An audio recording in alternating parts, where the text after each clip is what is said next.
Everyone welcome back to our channel calm life with Meena. ఈరోజు వీడియోలో అయితే ఒక పీస్ఫుల్ రిలాక్సింగ్ వీడియోని అయితే మీతో పాటు షేర్ చేసుకున్నాను. వీడియోని అయితే చివరి వరకు చూడండి. అలానే క్రీమ్ పాస్తా రెసిపీ కూడా షేర్ చేసుకున్నాను. చివరి వరకు చూసిన తర్వాత నచ్చినట్టయితే లైక్ చేయండి, షేర్ చేయండి. ఇంకా లేట్ చేయకుండా వీడియోలోకి వెళ్తే, ఈ మధ్యన మార్నింగ్ అయితే 6కి లేవడం డైలీ అలవాటైంది. తొందరగా పనులు కూడా కంప్లీట్ అవుతున్నాయి. చాలా పీస్ఫుల్గా కూడా డే ఉంటుందన్నమాట. ఇంకా లేచిన వెంటనే ఫస్ట్ కొద్దిసేపు బయట వైపున అలా కూర్చొని తలాది సెట్ చేసి పెట్టేసి, ఇంకా తర్వాత అయితే ఎక్సర్సైజులు అవి నేను డైలీ చేయడం అంటూ ఏమి ఉండదు. కాకపోతే ఆ రోజు ఎందుకో చేయాలనిపించి అలా చేశానమాట. డైలీ అయితే చేయను, కానీ అప్పుడప్పుడు చేస్తూ ఉంటాను. ఎప్పుడైనా ఇదవుతున్నానంటే అంటే మళ్ళీ ఇది వెయిట్ లాస్ కోసం అలా అయితే ఏం కాదు. యాక్చువల్గా ఇక్కడ ఒక ముసలావిడ ఉంటారు. ఆవిడ మార్నింగ్ లేచిన వెంటనే వాకింగ్ కానీ ఇలా వెళ్తున్నారనమాట. నాకు అదే అనిపించింది, అంత ఏజ్లో ఆవిడ వెళ్తున్నారు, మనకి ఏమి చేయడానికని అనిపించింది అనమాట. ఇంట్లో అయినా అలా కూర్చొని మనం ఇంట్లో ఎన్ని పనులు చేసినా సరే ఫుల్ బాడీ అయితే మనకి మూవ్ అవ్వదనమాట. అలా ఉండిపోయి ఒక ఏజ్ రాకముందానే ఆ నొప్పి ఈ నొప్పి అయిపోతున్నాము. ఏవి బాడీకి పూర్తిగా పని చెప్పక అలా ఒక మబ్బులా ఉండిపోవడం వల్లే అనిపించింది. ఇంకా అందుకని చెప్పి కంటిన్యూగా చేద్దాం అనుకుంటున్నాను, చూడాలి. నాకు బాడీ పెయిన్స్ అలా ఏమి ఉండవు, ఎందుకంటే నేను ఇంతకుముందు చేసేదాన్ని అనమాట రెగ్యులర్గా.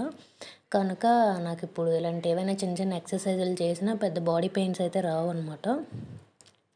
ఇంకా తర్వాత అయితే అలా ఫస్ట్ పూజ అయితే చేసుకున్నాను. ఇంకా ఇంట్లో పనులు అన్నీ కూడా కంప్లీట్ అయ్యాక ఫ్రెష్ అయ్యి వచ్చాక ప్రశాంతంగా ఒక 5 నిమిషాలు పూజ అది చేసుకొని, ఆ రోజైతే 7:30 ఈ టైంకే పూజ అయితే కంప్లీట్ అయిపోయిందనమాట. తొందరగా లేచే రోజు, ఆ రోజైతే ఇంకా తొందరగా లేచాను. 5:30 ఇలా అయ్యిందో లేదో లేచిపోయాను. ఇంకా పూజ అయిన తర్వాత కొద్దిగా టీ అది పెట్టుకొని టీ అది తాగేసి మిగతా పనులు అయితే స్టార్ట్ చేశాను.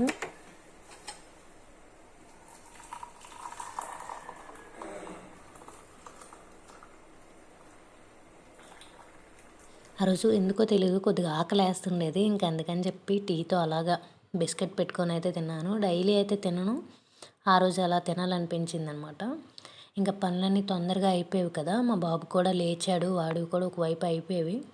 ఇంకా టైం ఎలానో ఉంది కదా టిఫిన్ చేయనీకి అని చెప్పి ఇంక ఈ లోపల స్టిచ్చింగ్ పనులు అయితే అలా పోస్ట్పోన్ అవుతూనే ఉన్నాయన్నమాట. ఇంకా అవైనా ఒక్కొక్కటి కంప్లీట్ చేద్దామని చెప్పి అయితే చేస్తున్నాను. ఇదైతే బ్లాంకెట్ అనమాట, చుట్టూ ఇది వేయాలి.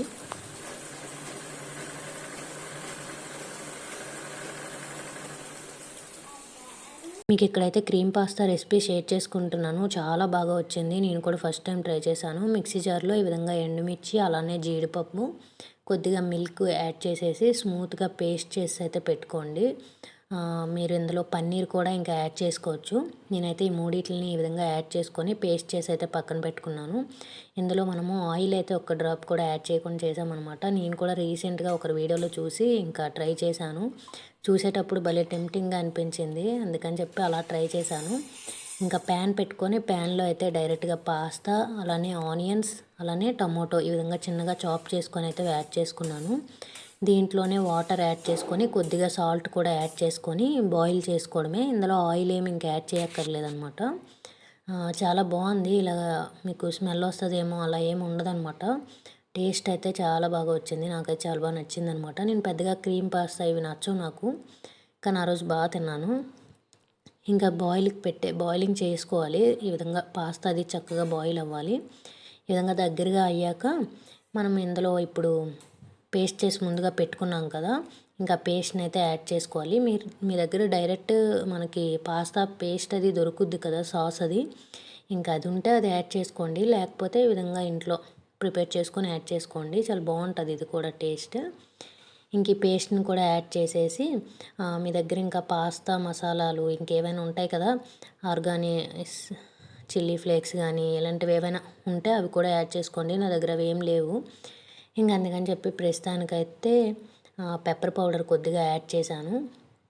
ఇంకా పేస్ట్ వేసేసి మిక్సీ జార్లోనే కొద్దిగా వాటర్ యాడ్ చేసేసి దాన్ని కూడా యాడ్ చేసేసాను. ఒకసారి మంచిగా మిక్స్ చేసుకొని పెప్పర్ పౌడర్ అయితే నేను యాడ్ చేసుకున్నాను.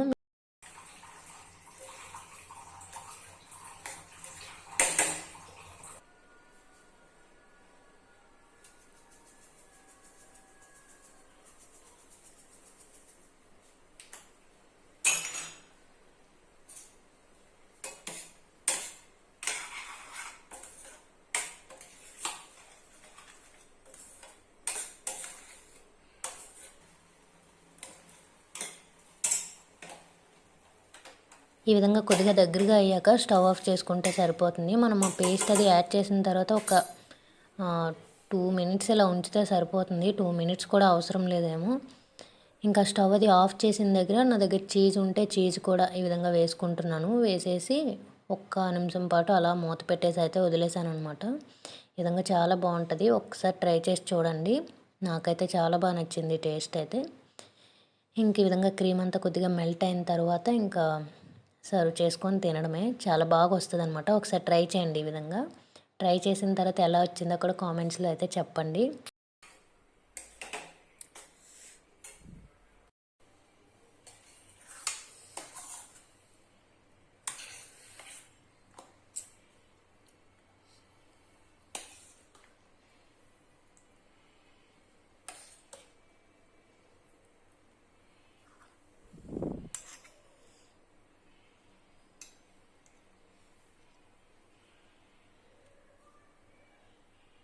ఇంకా మధ్యాహ్నం లంచ్లోకి అయితే గోంగూర పులుసు చేశాను. ఇది కూడా చిన్నగా రెసిపీని అయితే షేర్ చేసుకున్నాను. చాలా బాగా కుదిరింది ఆ రోజు.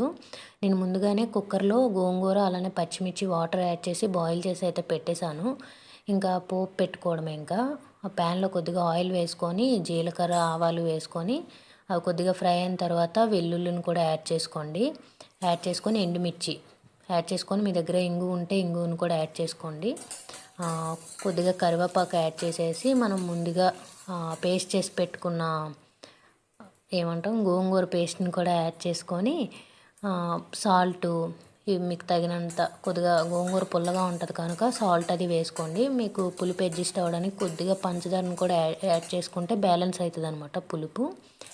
ఇంకా యాడ్ చేసుకొని స్టవ్ ఆఫ్ చేసుకుంటే సరిపోతుంది ఒక్క బాయిల్ అయ్యాక. చాలా బాగా వచ్చిందనమాట ఆ రోజు గోంగూర పులుసు అయితే. నాకైతే చాలా భలే నచ్చింది ఆ రోజు. మేము ఆ రోజు మటన్ కర్రీ చేసాము. దాంతో భలే ఉండేది అసలు కాంబినేషన్ ఈ రెండు. ఈ విధంగా పోపు అంతా ఫ్రై చేశాక గోంగూర అయితే యాడ్ చేస్తాను. నేను గోంగూరలో కూడా ఏం యాడ్ చేయలేదు. గోంగూర అలానే పచ్చిమిర్చి యాడ్ చేసేసి పేస్ట్ చేస్తాను ఈ విధంగా.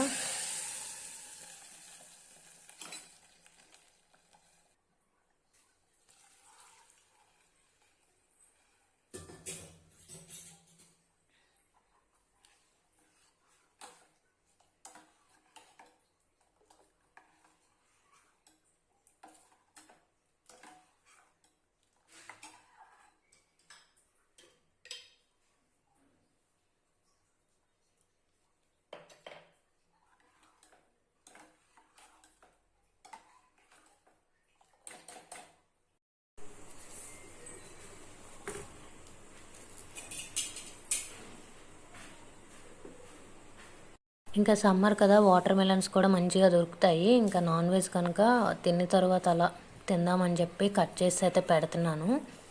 చాలా పెద్దది తెచ్చేసారనమాట మా ఆయన. ఇది కట్ చేయడానికి కూడా చాలా ఇంకా పెద్ద కత్తి టైప్ ఉండాలేమో. నేను కొన్ని పీసెస్ని అయితే ఒక హాఫ్ని అయితే ఫ్రిడ్జ్లో పెట్టేసాను, కవర్లో పెట్టేసి. ఒక హాఫ్ని అయితే కట్ చేసి అయితే పెట్టాను అనమాట. ఇంక ఇవి కూడా ఒక ప్లేట్లో వేసి కట్ చేసి పెట్టేస్తే తిన్న తర్వాత తినొచ్చు.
ఇంకా లంచ్లోకి అయితే మటన్ కర్రీ అయితే చేశాను. గోంగూరతో నాన్ వెజ్ ఏదైనా ఒకసారి ట్రై చేయండి. గోంగూర పులుసు సపరేట్గా చేసుకొని నాన్ వెజ్ ఏదైనా ఉంటే భలే ఉంటాయి అన్నమాట. రెండు కాంబినేషను మాకైతే భలే నచ్చింది. ఇంకా ఇదండి ఈరోజు వీడియో. ఈ వీడియోని ఎక్కడితో ఎండ్ చేసేస్తున్నాను. నచ్చినట్టయితే లైక్ చేయండి. Thank you for watching. Bye bye. See you next video.